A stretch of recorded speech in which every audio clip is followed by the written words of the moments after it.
दरअसल करीब 4 वर्ष पूर्व सड़क दुर्घटना में घायल होकर कोमा स्टेज में पहुंचने वाले हरीश गोले नामक चिकित्सक को जिला न्यायालय द्वारा क्लेम की गई राशि से 5 लाख रुपए बढ़कर लगभग 81 लाख रुपए हर्जाना दिलवाया गया।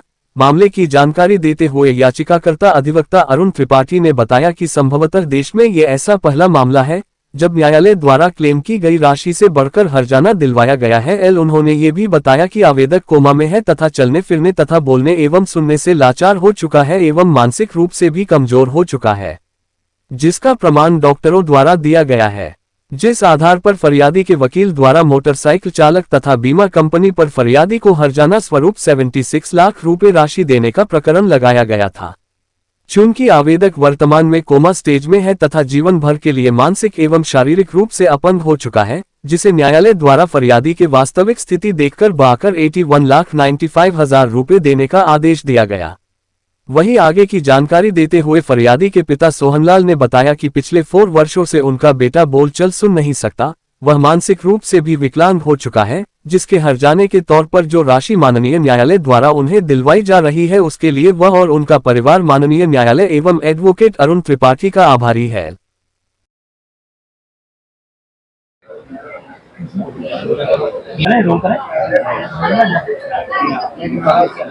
सर, एक अवार्ड सेंसर हुआ है, क्या मामला है? किस कुछ घटना के जो तथ्य हैं कुछ इस प्रकार हैं। हरीश गोले आवेदक है जिसको चोट लगी थी और चोट लगने के उपरांत जो है वो कोमा की अवस्था में चला गया और आज भी कोमा की अवस्था में है। उसकी तरफ से पिता की तरफ से मैंने दावा प्रस्तुत किया था, पिता हैं उनके सोहनलाल की तरफ से मैंने दावा प्रस्तुत किया था। ये जो दावा प्रस्तुत हुआ था, जिस वाहन ने टक्कर मारी थी, वाहन मोटरसाइकिल थी, मोटरसाइकिल के ड्राइवर और मालिक और बीमा कंपनी को पक्षकार बनाते हुए मैंने जो है माननीय न्यायालय बारे में MACT इंदौर में ये दावा प्रस्तुत किया था। जो दावा प्रस्तुत हुआ था वो 76 लाख का हमने दावा प्रस्तुत किया था, जिसमें माननीय न्यायालय ने साक्ष्य के आधार पर, डॉक्टर के बयान के आधार पर, चोट की प्रकृति को देखते हुए माननीय न्यायालय द्वारा जो है 81,95,000 का अवार्ड पारित किया। अवार्ड में बहुत सारी बातें माननीय न्यायालय ने पाई। माननीय न्यायालय द्वारा पाया गया कि आवेदक कोमा की अवस्था में है, भविष्य में उसको इलाज की लगातार आवश्यकता बनी रहेगी। इस मद में माननीय न्यायालय ने अलग से 5 लाख रुपए का कंपनसेशन दिया। साथ ही उसके इलाज में करीब 18 लाख रुपए खर्च हुआ था। इलाज की मद में पैसा माननीय न्यायालय द्वारा दिया गया आवेदक को। और साथ ही जो है जो महत्वपूर्ण बात होती है, उसको स्थायी रूप से विकलांगता आई है, मानसिक रूप से जो है वो अक्षम है, बोलने में असमर्थ है, चलने फिरने में असमर्थ है। इस मद में माननीय न्यायालय द्वारा 50 लाख रुपए अलग से दिया है। माननीय न्यायालय द्वारा 52 लाख, करीब 52 लाख रुपए इस मद में दिया है। तमाम मदों को मिला करके माननीय न्यायालय ने जो है 81,95,000 का अवार्ड पारित किया है। घटना का तथ्य ये था कि चूंकि जो आवेदक हरीश गोले है वो चिकित्सक रहा है, होम्योपैथिक का कोर्स किया था, होम्योपैथिक डॉक्टर था वो, और अपनी क्लिनिक खोलने के लिए वो जो है क्लिनिक खोलने के लिए जा रहा था। और जैसे ही वो घटना स्थल पे पहुंचता है तो अपोजिट डायरेक्शन मोटरसाइकिल द्वारा तेज गति से चला करके टक्कर मार दी, जिसको उसको सिर में चोट लगती है। सिर में चोट लगने की वजह से कोमा की अवस्था में चला जाता है और आज भी कोमा की अवस्था में है। उनके गार्जियन पिता की तरफ से जो दावा प्रस्तुत किया गया, साक्ष्य के आधार पर माननीय न्यायालय ने जो है वो 81,95,000 का अवार्ड पारित किया गया। कब की घटना है, कितने समय में? घटना 2000 उसमें तारीख, घटना जो है लगभग 4 साल के लगभग, हाँ करीब 4 साल का है, 4 साल हुआ है इस घटना को, और 2021 है, 1/3/2000 है। तथ्य रखेंगे कि इसमें महत्वपूर्ण बात ये थी कि सिर की जो चोट होती है वो माननीय न्यायालय ने परमानेंट माना, उसको स्थायी रूप से माना। इस संबंध में मैंने चूंकि चिकित्सकीय साक्ष्य अंकित कराई थी, डॉक्टर अभय पालीवाल की साक्ष्य अंकित हुई थी। डॉक्टर अभय पालीवाल ने विधिवत एग्जामिनेशन कर ये पाया था कि वो 90% जो है स्थायी रूप से मानसिक विकलांग हो चुका है, यानी उसका जो self care, interpersonal activities, communication and understanding और वर्क, ये सब जो है 0 हो गए। इसमें उसमें कोई प्रगति नहीं हुई।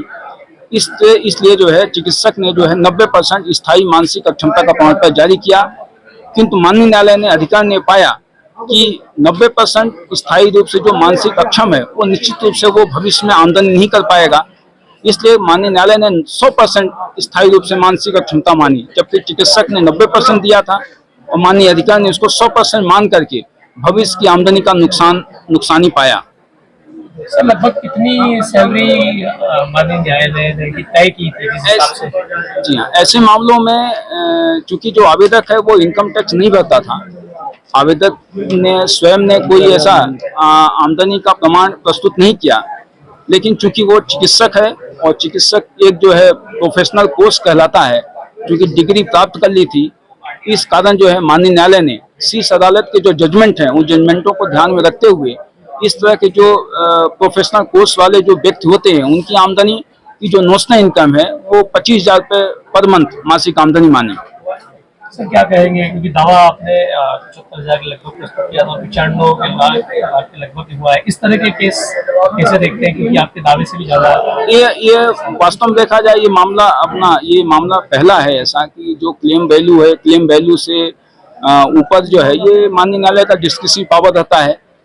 इसमें माननीय शीर्ष अदालत के न्यायाधीश भी हैं, अगर क्लेम वैल्यू आपकी कम की है और अवार्ड अगर ज्यादा होता है तो निश्चित तौर से वो साक्षात्मक रूप से प्रमाणित माना जाता है और साक्षात्मक रूप से प्रमाणित हुआ। इस आधार पर जो है माननीय न्यायालय ने जो है वो सभी तथ्यों को ध्यान में रखते हुए जो है 81,95,000 का अवार्ड पारित किया। अभी क्या स्थिति है सर आवेदक की? अभी आवेदक में कोई सुधार नहीं है और कोमा की अवस्था में है। आज पिताजी भी उपस्थित हैं, पिताजी के जैसे उन्होंने बताया कि ये स्थिति है, आज भी कोमा की अवस्था में है और इस मामले को मैं ऊपर भी ले जाऊंगा, उच्च न्यायालय में भी ले जाऊंगा। इस पीड़ित परिवार को और बेहतर प्रयास करूंगा, इस पीड़ित व्यक्ति को और मैं और बेहतर कर सकूं। सर ऐसी स्थिति में यदि आवेदक के साथ किसी तरह अभी कोमा में है, वर्तमान कोई अनहोनी हो जाती है तो क्या न्यायालय में फिर इसको प्रस्तुत किया जाएगा राशि बढ़ाने के लिए?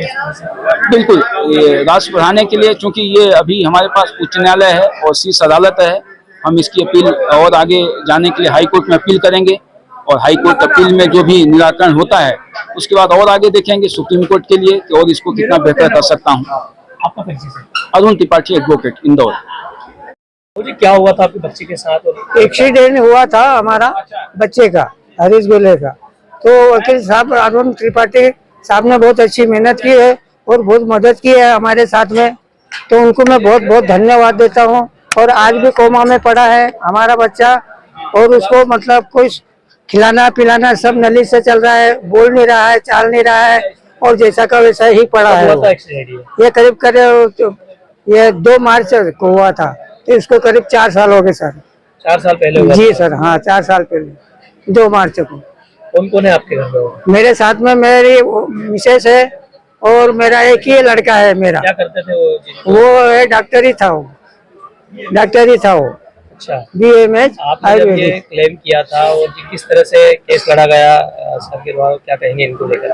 हाँ, तो मैं इन्होंने बोला था कि इनको लेकर आओ, मैं कई बार यहाँ कोर्ट में भी लाया था, पेश किया इन्होंने मैंने, और उसके बाद में जज साहब ने भी बुलाया था, उन्होंने भी देखा और इन्होंने काफी मदद की वकील साहब ने, तो मैं इनको बहुत बहुत धन्यवाद देता हूँ। राशि स्वीकृत हुई है? वो करीब 81,000 की राशि स्वीकृत करी है। 81 लाख? 81 लाख।